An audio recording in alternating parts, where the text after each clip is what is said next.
Well, hello, Learning Technologies Autumn Forum. I hope you are all well wherever you are in the world. So, a good morning, good afternoon, or even good evening to you, depending where you are. Now, I'm sure many of you in the room today will have experienced some kind of cybersecurity training. It's certainly an area I've been asked to get involved with in my role as a learning consultant over the last few years, and definitely something that I'm seeing an increasing demand for among my clients. So, this next session should be very interesting for us all, I think, either as practitioners in L&D or indeed as employees, as many of us are taking cybersecurity training. So I'm delighted this afternoon to bring along with me two very special guests, Stephen and Cy, who will be joining me alongside to host the session. So hello to Stephen and Cy. Hello. Good to see you. And whereabouts in the world are you two guys? I think we've got 3 time zones between us. So where are we today? Stephen, perhaps if you could go first.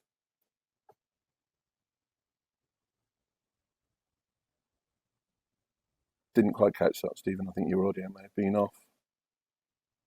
Sorry, I'm in New York City, New York in the USA. Fantastic. And Cy?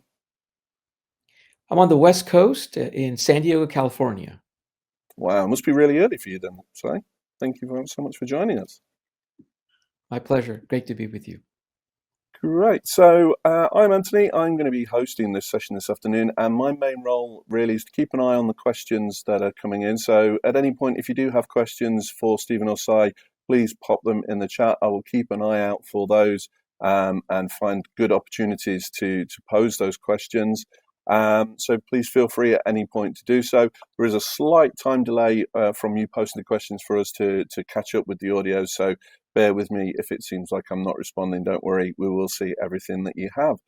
Without further ado, and I'd like to hand over to Stephen and Cy to take us through cracking the code to training cyber smart workers. Well, thanks very much for having us. We appreciate it.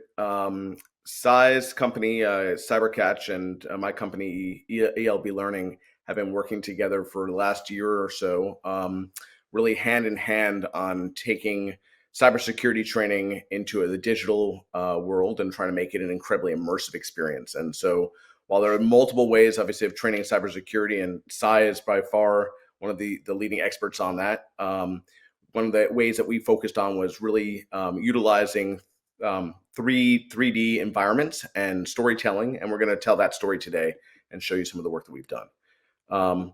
For today, we're going to talk a little bit about the need behind cybersecurity training, which Cy certainly can dig into, how CyberCatch is upskilling employees overall as a company, what we did together with HackOps, which is the initiative we're going to be showing you today.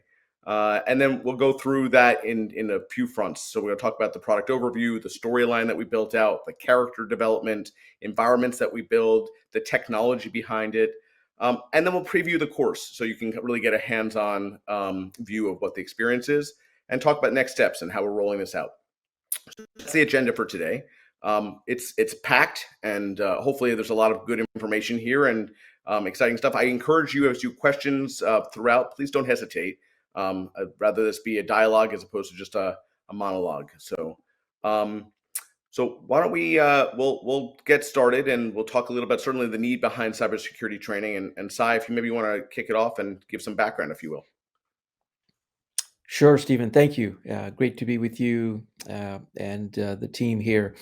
So one of the things to pay attention to is that factually, 74% of data breaches are caused by human error. And this has been factually proven by Verizon's most recent DBIR, Data Breach Investigations Report, which is a very comprehensive report that's produced every year by Verizon. It looks at thousands of cybersecurity incidents around the world and examines them, try to find out the root causes. And in this most particular study in 2023, they detected that in over 16,000 cybersecurity incidents that they examined around the world, 74% was because of human error. So that is something that we want to pay extra attention to, because obviously, if humans are causing errors that are resulting in these data breaches, then we have to really focus on why is that? And obviously, it tells us that the current training that we're providing today is very basic and rudimentary, and is obviously not impacting the human error in any significant way whatsoever. So that is something that we want to take away from this session, factually. The other fact is that 82% of websites around the internet and web-facing applications of organizations like yours and others have vulnerabilities that the organization hasn't become aware of, and yet the attackers can easily scan and find them and exploit them. So this is based again on another study. This was done by my company CyberCatch. We examined over 19,000 internet-facing applications of companies around the world, and most of them were focused on small to mid-sized organizations, but there were some larger ones also. So that's another fact that we want to pay attention to. And in fact, these are the two ways that attackers are being successful today. So one is they're exploiting human errors, and the other is they're exploiting vulnerabilities that are on web-based applications or websites. And vulnerabilities are basically bad code or misconfigurations of servers that somebody, again, should have done a better job at, that the attacker can exploit.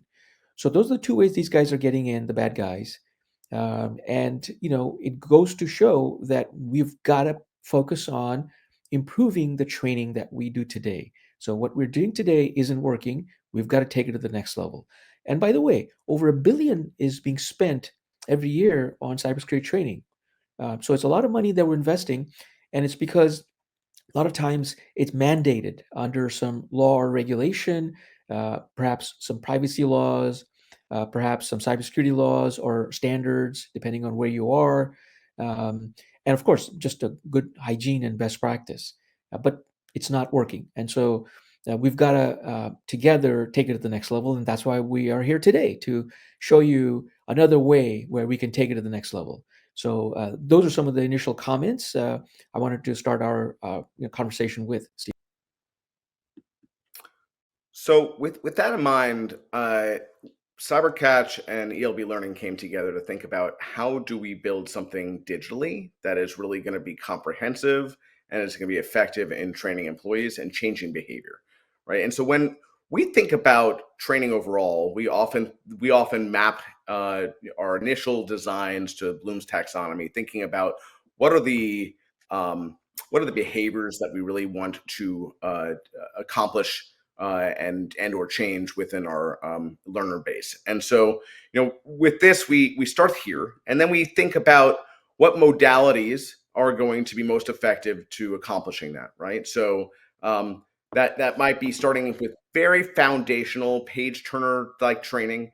It might be very immersive training, and getting to a place where we're going to have someone who can really engage with the material, interact with it, try it in a safe environment, most likely fail and learn from their failing so that in the real world they can be successful. And that's really what we did here. Now, one of the things that we decided to do was to utilize 360 video, virtual reality, and I pause for a second because we built all this using a variety of technologies, which we'll talk about momentarily. But the framework that we built this in was a product called Scenario VR. Now, it's a little misleading because Scenario VR is something that you can put your goggles on, you can experience it. We have, I think we work on something like about 15 types of goggle sets, but you can also do it on your desktop, or you can do it on a tablet or even your mobile device. And the reason I mention that is because people often think about virtual reality as something that requires goggles. In this case, we collectively decided that we were not going to require that, but we wanted to make it in an immersive environment that you could either learn it that way or you could learn it, on another device. But the important thing is that more than anything, we wanted people to learn by doing, right? So we threw them into an environment, threw them into an experience, we threw them into a story, and really had them guided along the way so that they could learn. We'll come back to this in a moment, but I want to talk a little bit more, or have Cy talk a little bit more about how CyberCatch is, is engaging on this topic outside of what we did, and then we'll come back and talk a little more about this program. Yeah, no, thank you, Stephen. This is also important because it will provide the audience with context for our thought process and how we were really looking at creating something that truly will impact the human firewall, if you will. How can we do something that's better than what's out there? How can we truly improve human behavior, make the human firewall strong? Because as we mentioned, 74% of data breaches are because of human error. So at CyberCatch, just a little bit of context, we're all about that, which is solving for the root cause, why these breaches continue to happen every single day. And so what we do, and this is what provides the subject matter expertise and the content behind the training that we're going to share with you, comes from our day-to-day work. So CyberCatch is an AI-enabled solution set that we've created. So one of the things we do, first of all, is we help the organization benchmark where they're at with their defense. So we use a set of tools and we create what's called an attack surface map, where we'll identify where all those IT assets are that attackers can get in. Where is the data? Is it on-prem? Is it on the cloud? Who accesses it? How do they access it? From where do they access it? So we create a visual capture of the attack surface map and the topology.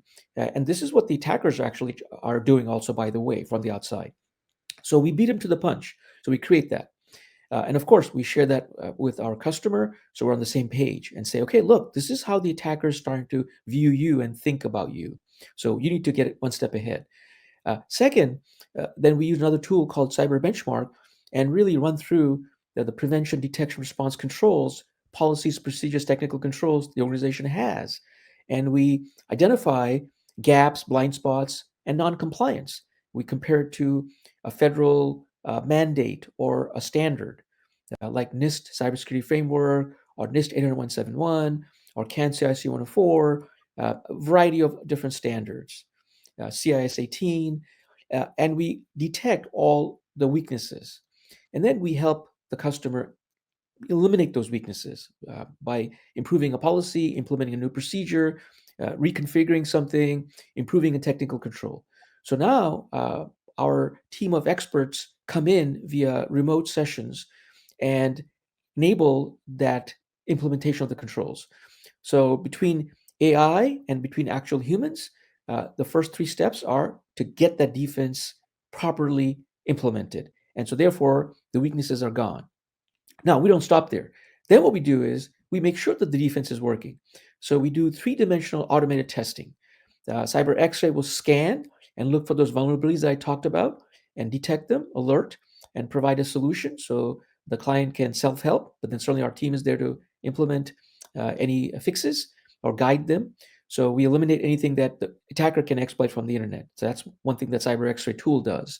Cyber Fisher sends simulated phishing emails, just like an attacker would, and see if we can fool any of the employees in the organization. If we're able to fool them, we'll alert them, we'll show them what they missed, and so therefore they become smarter and stronger. And by the way, these are based on actual scams that are being successful out in the wild. The third one is CyberCheck 247, which is an agent that goes in the network and does 36 different automated pen tests and behaves like an attacker, assuming the attacker is already in the network. And so it's automated, it detects vulnerabilities inside the network, alerts, and we help fix. And of course, then HackOps, the game that we're going to share with you today that we've created, which ultimately puts all that learning together into the content that we then bring into a story and into actual learning by doing. So what we're doing here is we're really having the learner start to think like the attacker, and therefore they can start to behave like a chess grandmaster. And if you've played chess, the way to succeed in that game is not to make a move. It's to actually, before you make the move, to think 2, 3 moves ahead that your opponent might make. And therefore, based on that, you need to make the move. And that's the key to success in cyber risk management, which is to think 3, 4 steps ahead of the opponent, which is the bad guys. And that's what we're doing together. And you'll see the subject matter that we're bringing in, because the HackOps games, that we built was based on actual attacks. So it's based on our, work with hundreds of customers around the globe, but also actual cases that we dug into, like SolarWinds and Excellion, and some of the more recent ones on how it happened, what they did, how did they do it. And we took all that technical content and made it into real world scenarios and learning by doing in our game. So it's based on actual attacks. So I wanted to set that up, Stephen. Thank you. Yeah, that's great. Well, why don't we maybe want to talk a little bit, and some of this you've just covered, but I'm going to just kind of skip through these, and maybe if you want to walk through these bullets for folks so they can understand what the product is overall. Yeah, absolutely, Uh, Stephen. So building on that, one of the things is to pay attention to, and you'll see is that's different, is we've combined the best of both entertainment worlds. The movies, which we love, like Mission Impossible, for example, exciting, and others, but also games that many of us like to enjoy. So we looked at both modalities and said, it can't be one or the other, because movies are movies, games are games. What if we combine the two? Because then we get best of both worlds in terms of engagement, stickiness, the edutainment. And so that's what you will see is the driver behind our work product. It's a combination of a movie and a game. And as I mentioned, it's teaching the learner on how attackers think and behave for the first time. So it's beyond the basics, of like, hey, here's a phishing email. Can you see the red flags? That's very rudimentary. It's much more deeper, because the attackers don't just send phishing emails. Before they do that, they actually do a lot of work, and we need to understand what they do, because then that way we'll actually be 2 steps ahead. And then, of course, when they get into the network, they do a lot of things, and then we'll understand, wow, if we had done this, then that would have blocked them. So that's kind of what we're doing with the game. And the learner has fun. They go through different scenarios that you'll see, and they get scores based on correct behavior, or some loss of points. And at the end, they see their score, and they can see how they compare on a learner board to others. And so it's fun. It's about 60 minutes, 50 to 60 minutes, and it's like a movie. So we don't want it to be an e-learning where you do something for 5, 10 minutes, you walk away, you come back tomorrow or a week later. That's not effective learning. Would you walk away 7, 8, 10 times while you're watching a movie? No, of course not. You want the whole experience. You want to be immersive. And so same concept here is you want to allocate 50 to 60 minutes at some point, and then go in and play the game. And so what you'll see is you'll understand like how hackers do reconnaissance. What exactly is that? Why do they do that? How do they do it? And then how do they craft the phishing email they're going to send to you? How do they exploit these vulnerabilities? What are vulnerabilities? What are some examples? How do they do it? You'll actually experience it. And then, what about third-party vulnerabilities? Suppliers, how could they exploit that? How do they come in from the back door? What are back doors? And then how do they actually pull out the data once they're in? And how do they install ransomware? And then what could have prevented that data from being exploited, or the ransomware spreading across the organization? And then, what are backdoors, and how do they leave it? And why do they leave it? And so those are real world from actual cases that we put together. So that's what the game does, is teaches all of this. So one of the things that when we started talking with CyberCatch initially was we got a data dump of things that we wanted our learners to learn, right? And we sat down and kind of talked about what's the most effective way to do that. And I think we all agreed, to kind of to Sai's point, it's about storytelling, right? It's about immersing someone in a situation that is going to be memorable, and is ultimately going to be effective in changing behavior. And stories, as you kind of see here, have been with us, since the beginning of time, right? And so we've had them here for thousands of years, and we have them surrounded by us in multiple formats today. And we wanted to make sure that we took advantage of that, right? So when we think about a story, and this is something that I think about often, is the structure of the story. And it's not always going to follow the same exact structure, but these 10 points, starting with the ordinary world, painting the environment that you're in, and then having a call to adventure. What are you being asked to do? Meeting your mentor, trying certain things, crossing a threshold, and seeing some positive or negative feedback, identifying who your allies are, who your enemies are, learning a little more about the approach to be successful, possibly failing, so the death and rebirth, and trying again, right? Identifying some of those roadblocks along the way, seeing the sword, so really identifying the way to potentially be more effective, and ultimately succeeding, right? And so I'm simplifying the heck out of it, right? But at the end of the day, when we think about our structure to start with, this is one of the things that we often will use. And I always use Rocky as an example because it's probably it's a childhood favorite of mine, that whole series, and thinking about all the things that he overcame, all the people that he worked with, all the people that were his enemies, the relationships that built, the lessons he learned, and ultimately succeeding, right? And so you can take this very structure and really apply it to so many different things, and certainly we did here.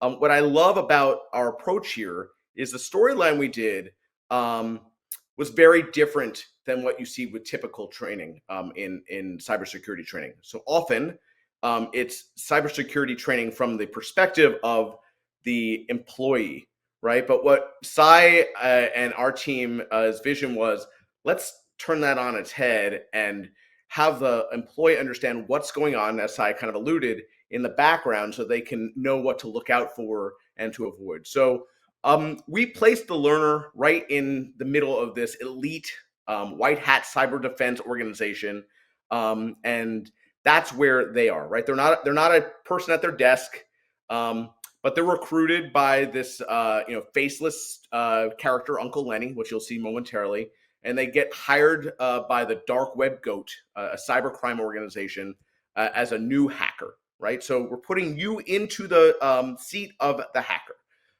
The goal is to infiltrate the Dark Web Goat and bring it down. So we want you to understand exactly the types of things that these guys are trying to do, partially by doing it yourself. We're not actually really teaching you to be a hacker, but we're certainly teaching you the things that they are doing, right? The Dark Web Goat is run by this guy, Bob. We call him Bobby Bag of Donuts, right? Just a little bit of humor, and you'll see kind of a twisted sense of humor throughout the script and the characters, and you'll hear some of them momentarily. Anyway, so he was a notorious hacker who hooked up with the crime ring while he was in prison, and now he oversees the team. And then basically, you're working with the faceless recruiter, Uncle Lenny, and his inside eyes, a woman named Hope. The goal is basically not to get caught, and you want the learner to basically go through harder and harder scenarios and learn along the way, right? And as they get to understand how hackers think, they behave, they acquire specific knowledge, and they're able to avoid those in the real world, right? And serve as a much stronger human firewall for their companies. So we kind of wanted to turn it on its head and have you experience what's going on behind the scenes, as Sai said, and this is how we did it. We really did it as a game. We made lots of fun scenarios, lots of progression, and high profile hacks along the way as you're kind of moving forward, right? So, okay, let's talk a little bit about the characters. We built in the characters. As I said, you are one of the characters. You're the protagonist, right? So you need to infiltrate and learn how hackers think, right? Then we have Bobby Bag of Donuts. He's the bad guy, right? We have Zelda. She's the bad gal. We have Hope, who is one of your handlers, if you will, and helping you along the way. And then we have Uncle Lenny, who's nameless and plays a role in teaching you as well, right? And you're learning from each of these folks along the way, which is great because instead of it being mundane and feeling like there's one person or one narrator teaching you certain things or a bunch of slides, we wanted to make sure that you were picking up key skills based off of key situations from a variety of characters. Also, we wanted to make sure that the thing itself was versatile enough with a variety of environments. And so what we do is we have you come in through this construction site, basically into a freight, which then you kind of look around, you learn what to do, you enter an elevator, and next thing you know, you're going down, down, down, further underground, and there are multiple levels that you need to go into, but you wouldn't know from the outside what this is. So it really is an underground, unexpected environment. And so like that, that was what we wanted to kind of create, a variety of environments within there and below to make sure that there's a feeling of progression, and also a variety of experience, right? One of the things that I wanted to talk about, obviously given this audience, is the technology. And we used a whole variety of technologies. So the first thing we started with was utilizing green screen. And so you'll notice that all these characters were live action filmed. And then we used Adobe Premiere, that was for some of the VR video keying and editing. We used the Unreal Engine, and that was to design a lot of the environments that you saw in the last slide, and we'll see in some of the video I'll show momentarily. Adobe After Effects for VR compositing and finishing, Avid Pro Tools for the audio, Adobe Media Encode for compression, and then we threw everything into our proprietary platforms, Scenario VR. Scenario VR is what is we use as the overall authoring tool for this and the asset handling for this.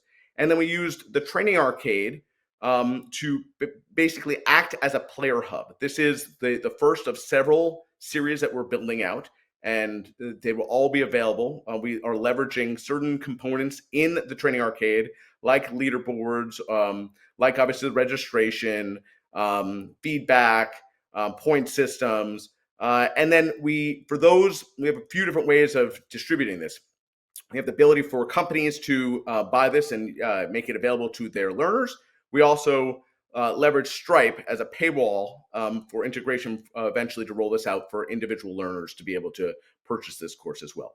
So we really thought through this very comprehensively. How do we not only build a story that makes sense and environments that make sense, but how do we use a variety of technologies that's going to really make this thing shine?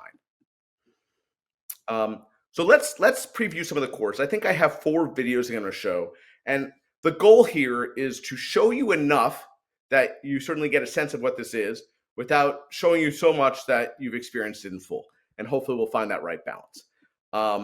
So I'm going to show a few things. This is kind of that outside freight that I mentioned, and this is where you come in, and we will walk you through a video of what somebody does when they first arrive.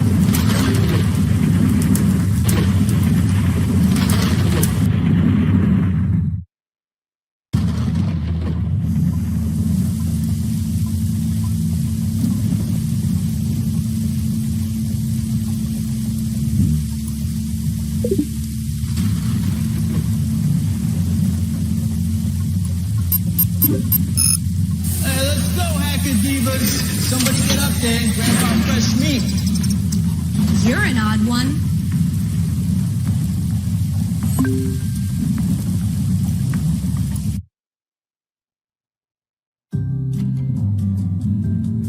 Okay, here's the rundown. Nobody uses their real names down here, and we don't talk too much either. We're not here to make friends. Fresh meat like you need to be vetted, so Bobby has put this little hacker trial together. Each floor is a different level of hacker. The better you do, the further down you go. Make it through the first 3 floors, and you're in.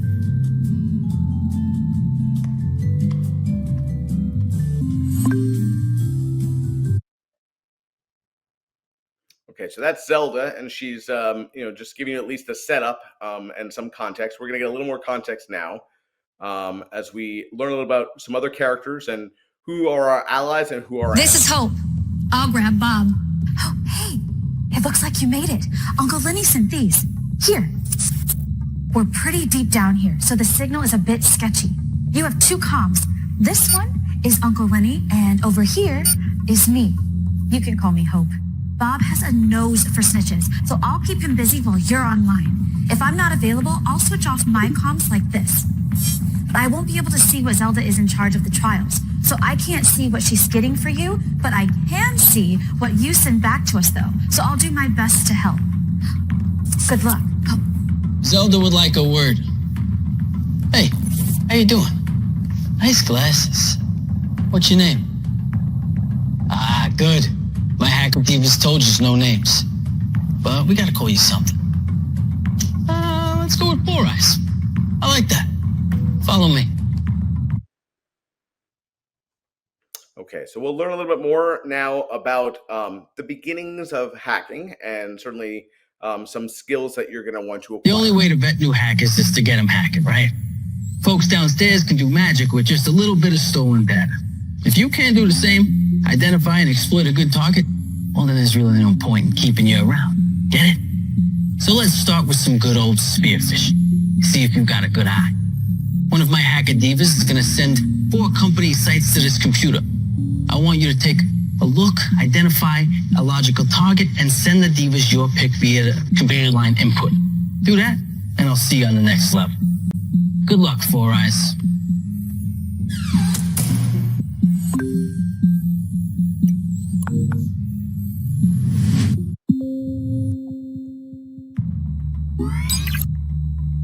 Spear phishing is when you use a cleverly written email to trick someone into clicking on a malicious link or attachment. This interaction can be used to trigger malware and gain remote access to their computer. Once you're in, you can use their username and password to break into their organization's network and locate sensitive data worth selling to the highest bidder on the dark web or even a foreign government. The size of the organization doesn't matter, as long as they have valuable data. Even a small bit of information can be used to breach larger organizations and steal even more data. This can go on and on. Key targets are administrative employees with access to databases and other assets. But for now, just focus on organizations that may have high value data. Good luck.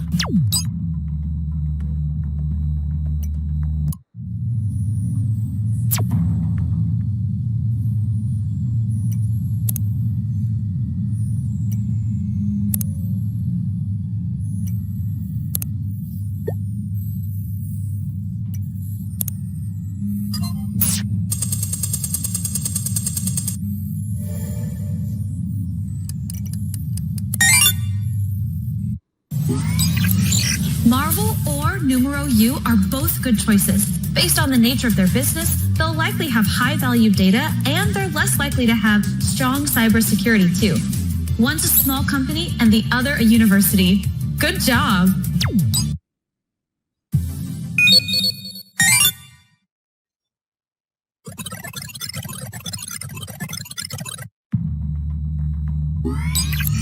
Now you need to target people in the organization, users with administrative capabilities. That's someone with a password that can get direct access to the network. If you can't find an admin, try lower hanging fruit, regular employees, then work your way up. But you can save time if you target a privileged user. Let's save you even more time. You can buy stolen credentials on the dark web. These get pawned by other hackers all the time. I'll set you up with my login. It's going to cost us a little, but you need the right tools if you're going to convince Bob you're a legit hacker. Try searching for Admin Creds Engineering Marvel plus Numero U and see if you get lucky.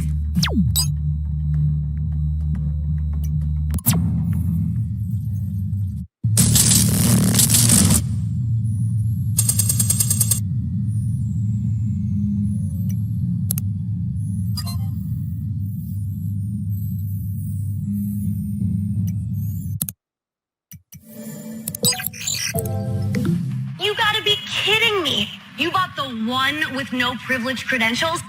The only one that might be valuable is the controller. You had 2 big hits with Numero U, IT system and database administrators. You gotta buy that one instead. Okay, so what you're seeing here is some coaching along the way. You're getting some directions on the things you need to be thinking about. You're trying stuff out. You're getting positive feedback. You're getting negative feedback. And a lot of it's done with some tongue in cheek, right? That's the whole thought, is that we don't want to just have a dry experience. We want to make sure that you're really engaging, learning, and experiencing something that is going to make you laugh, maybe make you anxious, give you some feelings along the way. Okay, we're going to do, I think, 2 more videos, and then we'll check it out. Now we just need to make sure that the database of free mortgage quotes is related to the customer information you just got. Zelda might have a decent script for that.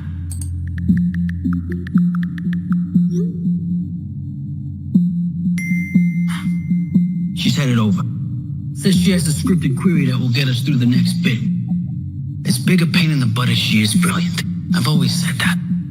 In the meantime, as I'm sure you know, a database is just a collection of spreadsheets. So all we need to know is the column and the row. It's much more nuanced than that, old man. So why don't you stick to running the show and keep your grubby fingers off the keyboards, yeah? Oh, you? In simple terms, we need to find information in cells based on the columns and the rows, but first we need to know how much information or how many columns there are in the spreadsheet. Well, excuse me. How exactly would you put I'd call it an SQL query that assesses database structure. All right, then. Let's start with anything between 1 and 30 and go from there. Well, that's just confusing. Not really. It just means that there are only 23 columns, so we launch the script with that in mind. Column titles. Thank you, Captain Obvious. You can handle the rest. Sally, come on. You've got it from here, right? Just pick which columns are going to be the most useful to you if you want to access an account. Sally. Okay, and then I'm going to show you one last thing. One of the things we try to do is not just teach you along the way, but have some sort of a surprise ending. You'll see here that you're getting direction from Uncle Lenny, but let's see what happens. Like I said, all you gotta do is sit here and watch this guy. Runs a group called HackOps and calls himself Uncle Lenny. Apparently he's Bobby's arch nemesis. Anyway, keep an eye out for clues, I guess. Maybe he'll spill some intel on his location. Enjoy your movie.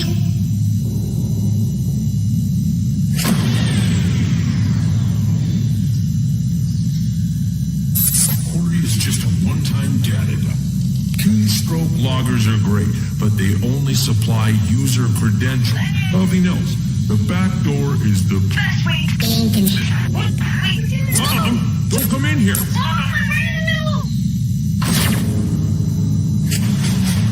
Listen up. We got you surrounded. Come out with your hands up. Cops are here. Hey, Four Eyes, follow me if you want to live. Pretty sure they got Bobby, so I'm gonna be running things now. What? You got a problem with that? Come on! You're part of the new boat now. Let's get out of here. Oh, here you are. The cops got Bobby, but this place is full of holes and the rats are all running. We got our work cut out for us. But for now, let's get the heck out of here. See you on the other side.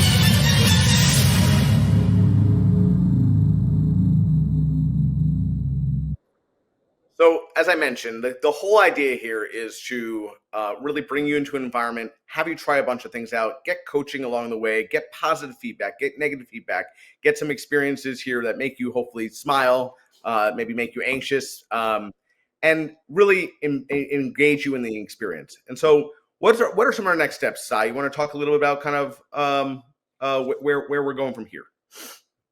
Yeah, no, absolutely. I think what Stephen just showed you were snippets of this new way of imparting new skills so that the human firewall becomes strong and does not commit those human errors that could be ranging from not only simple things like clicking on a phishing email that you shouldn't have, downloading an attachment, to really beyond that, like using strong passwords. Not reusing passwords that were perhaps breached before. Did you know that over 100 million people in the world still use the password 123456? It's astounding. And they're not paying attention to their passwords being breached at some other organization, and they're reusing it at the new organization. And so you're asking for trouble. So you can see what we're doing here is going beyond those basics so that we drive home the concept of privileged user. everyone in the organization should understand what that means.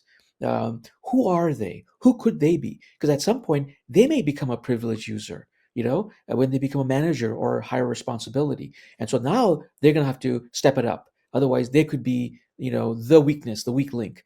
So we wanted to, have you ask those questions. Is are we teaching our employees today the skills that they need to be smarter, beyond the basics?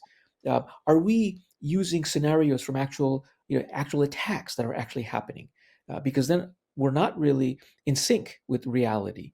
Are we, making sure that the human firewall is really the strong it can be and does not commit errors? Errors like bad code, errors like just not configuring, having good hygiene, like the examples I gave you. So that's really what this is all about. And you can see the way Stephen showed, we end with like a Hollywood movie surprise ending. It's like the clincher. Also, you'll notice the two characters have teed up the next game that we're building, which will be, where are you going to go? Are you going to go the dark side or are you going to go the sunny side? Because you can see Bobby's gone. Now it's Zelda and Hope. One's perhaps on the dark side, one's on the sunny side. So we already teed it up for the next game. And that's the whole concept. Is it's going to be sequel after sequel after sequel, and fun, but also actual skill sets that really drive the impact, where we have a strong human firewall. Fantastic stuff. I just thought it'd be a good opportunity just to bring in a couple of comments and questions from the group. So, first of all, lots of very positive response. Lots of people saying this is amazing, this is fascinating. I'd love to take part in this training. But we did have a couple of really great questions. So, one from Edwin, which is, what results have you found post training? Does this really survive in the real world? I think it's a great question. Yeah, no, it really does. And the feedback is really positive because it's immersive, as Stephen mentioned earlier. So it's sticky. People feel like they've truly walked away with new knowledge than they've ever had before. And they start to understand deeper, like how attackers behave and think, how they move around. And so they're like, wow, I had no idea that, once they get in, these are the things they can do. And these are tools that are available on the web. And these are how they actually extract the data and infect ransomware. And so they're just much aware and stronger. So the experience is, really positive. So we've got really good feedback. And what we've seen is that the employees start to take action on their own. Like they'll go back and say, whoa, let me look at my password that I'm using. Right. Am I doing the things that I really should be doing? And am I actually paying attention to my employees? Maybe I'm a manager or supervisor. I'm asking them now, hey, are you sure you don't have any dumb passwords you're using? Maybe I have a set of developers in my company. I'm going to go and take a closer look at them, because guess what? They, I know, are now privileged users along with me, right? So that's a new learning. Brilliant. And another question from Andrew was around the concept of gamified learning, really. So motivation to complete gamified learning happens more when people are rewarded for collaborating. How outside this tool do you recommend users collaborate? Yeah, Well, go ahead. Stephen, please jump in, and I'll add. Go ahead, Stephen. Well, I think that there's two things. That the nice thing about this course is that it is certainly an immersive experience for an individual, but that doesn't have to stop there, right? At the end of the day, there's certainly an opportunity as either a facilitator or as a manager to take this to the next level and talk through it, compare scores, leverage the scoreboard, and make sure that you're ranking people against each other, trying to encourage people to make sure that they are not only achieving their highest, but achieving higher than their colleagues, right? And that's one of the reasons we put that in there.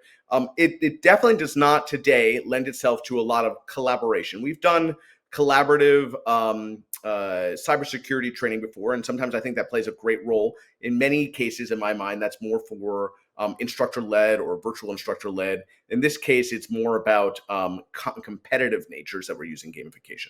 So, Sai, do you have anything you want to add to that? Sorry. Yeah, absolutely. And so again, it's a best of both worlds, right? So it's a game, like Stephen mentioned. So there's a little competitiveness. You want to see how you do. You want to see how you compare with your skill set, but also the movie part, which is the individual experience and the stickiness. And so therefore, you can take both of those and as a follow-up to the game, have some conversations.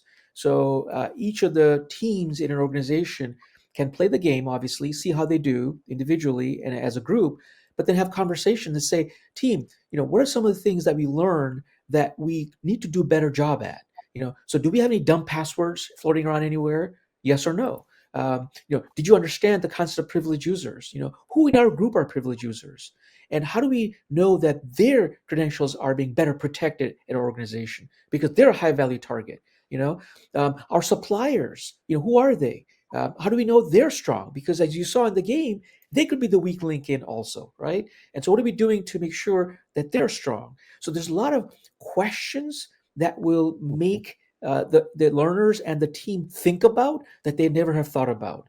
And so then, as a group, you're doing that across the organization. And of course, now the knowledge is spreading across the whole organization. So I think the concept of the movie plus the game facilitates that achievement, which is an enterprise-wide better awareness of how these attackers are happening and what can we do individually to make sure that we're the strongest firewall possible. Fantastic. Great stuff. There are a couple more questions, but I think it might make sense to come to those a little bit later. So thanks for posting those. I'll just hand back to you guys for now. Terrific. And if we could just maybe, let's finish up these. So we want you to walk away with these 3 questions to answer, because I think that'll really help you. 1, does your current training teach learners how attackers think and behave? Yes or no? And obviously, if the answer is no, then there is an opportunity for improvement, because that's the key to success is we've got to have our learners think like the attackers. Otherwise, we're going to be 3 steps behind. Second question, does your training today cover the various ways that attackers intrude, steal data, and install ransomware? Or is it very basic about, hey, these are red flags of phishing? Because if it doesn't go beyond that and really teach the employees and make them aware of how these attacks really happen in the real world. How do they get in? What do they do when they get in? How do they steal the data, exploitate it out beyond all the controls that you might have? How do they install ransomware? If it's not doing that, then you're still at a very immature level of awareness of the organization. So if the answer is no, there's an area for improvement. Third one is, does it teach how not to from cyber attacks, the recent ones? Because you can teach a little bit about how to avoid being a victim, but we also got to deeper know the different processes and steps that an organization should have had that could have blocked the attacker. Because if it's not doing that, how not to, then you're not really where you need to be. So if it's not teaching how not to from recent attacks, if the answer is no, then there's an area for improvement. And so our game really helps answer those 3 questions and turns them into a yes, yes, yes, and yes. So that's another way to see the game that we've developed and what we're doing that is next level, next generation training.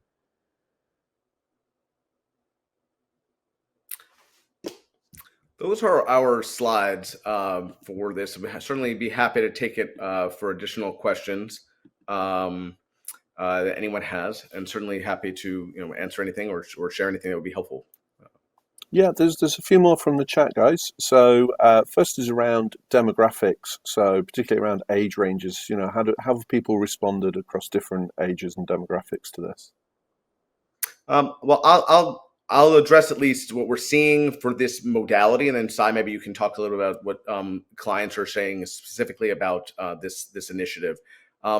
What we've seen is that virtual reality, or I should say at least 3D, if it's done in a relatively tech-friendly way, there seems to be a lot of adoption quickly. As soon as it becomes overbearing or challenging on how to access or what to do, then it becomes a little bit overwhelming potentially for some generations.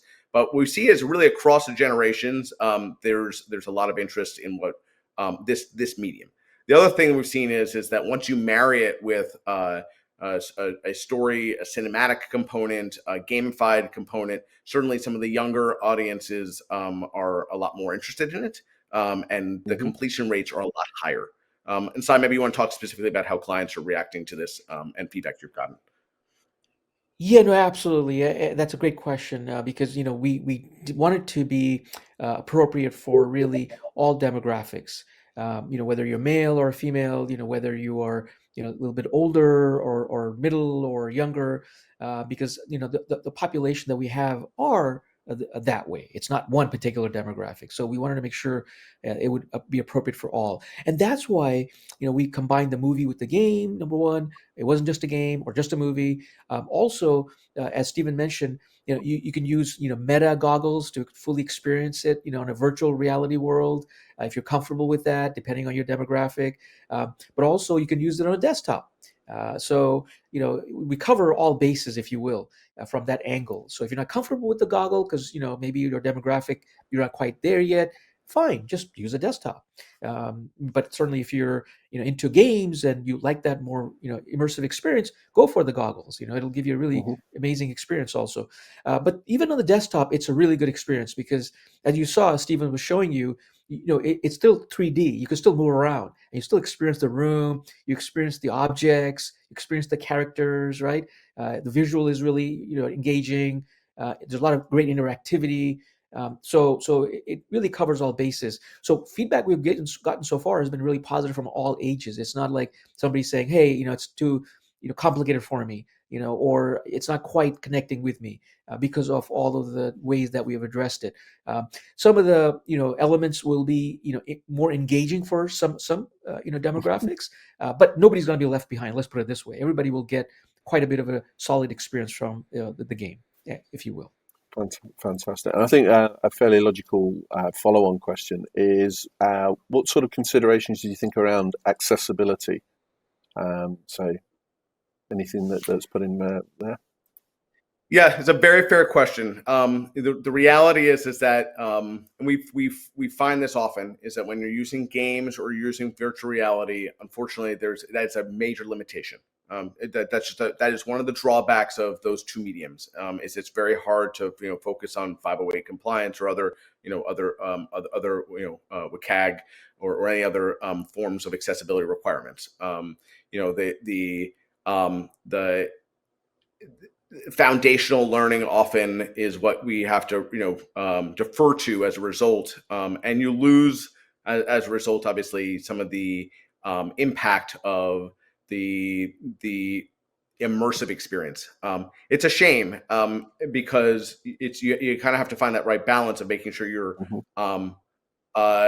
catering to the needs of all and delivering something that is as effective and immersive an experience for those who don't require the accessibility requirements, right? So, Yeah, great. Yeah, well, one thing I would add, if I may, because that's another great question, is that the way we built the game, if you will, can be deployed obviously on any learning management system, that's SCORM compliant. Hmm. So it's SCORM compliant, and it can play off anyone's learning management system.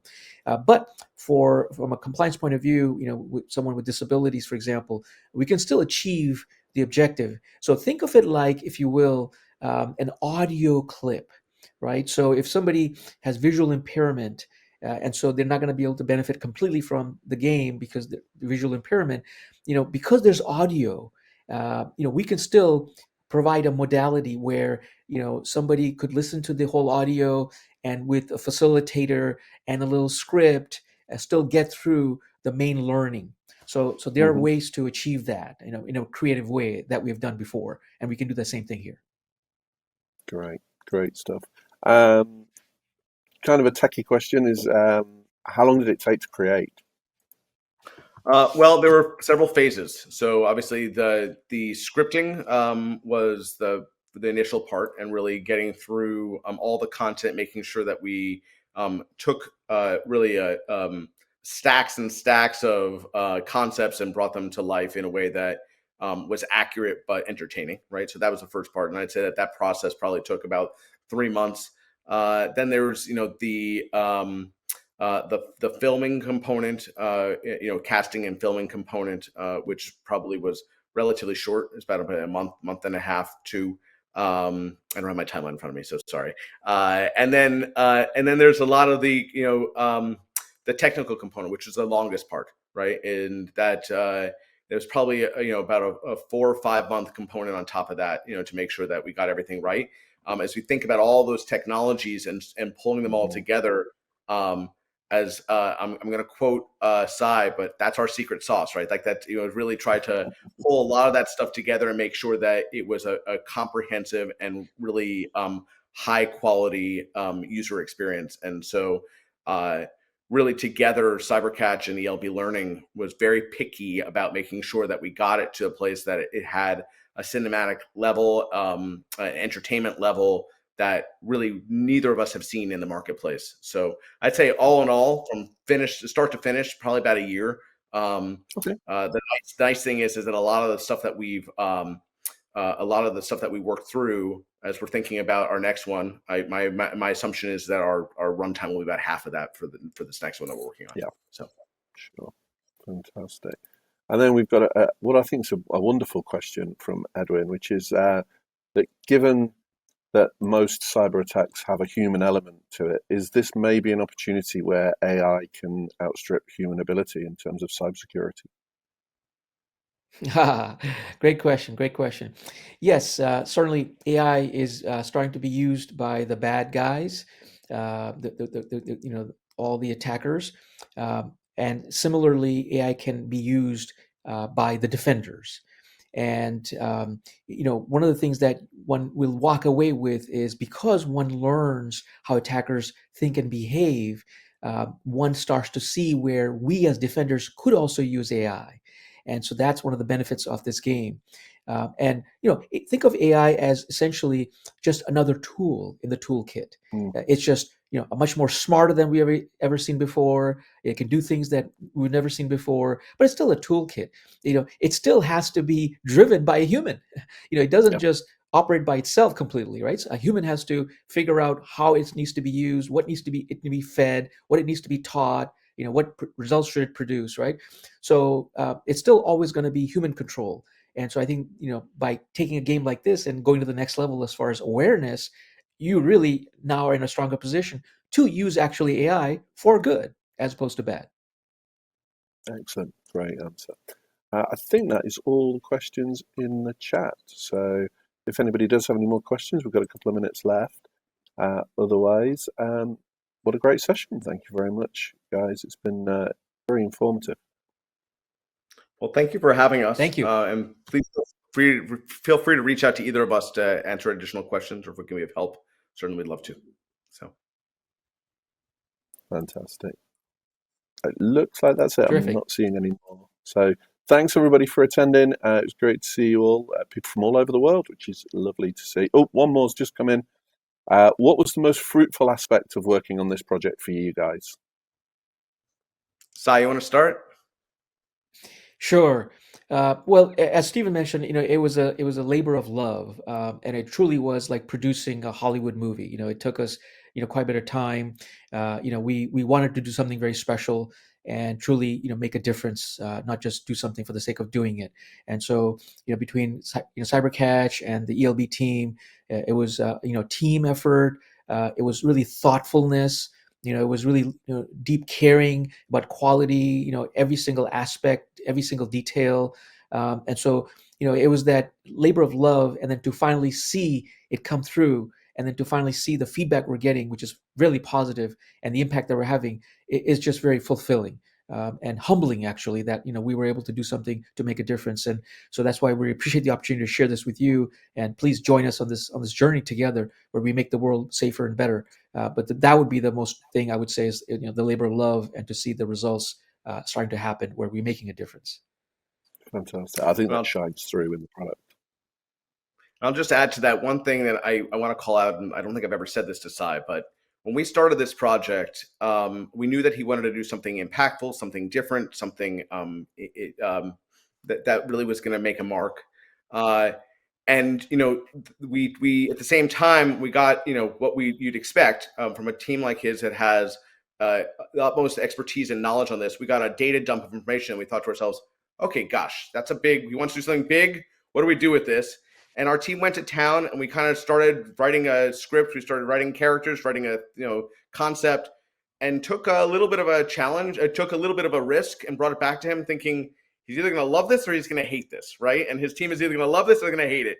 And the one thing I really appreciate about this relationship we have with CyberCatch is it's a true partnership. As I think the best client vendor relationships are those that they kind of say, let's dig in together, let's take some risks together, let's think about this together, let's trust each other. And it's been that every step of the way. And those are the best relationships. And so anyway, it sounds a little sappy, but that's certainly what we really enjoyed my team overall in building this thing out. So fantastic. What a brilliant way to end the session. Thank you so much, guys. Thanks for everybody for joining us, and we'll see you next time.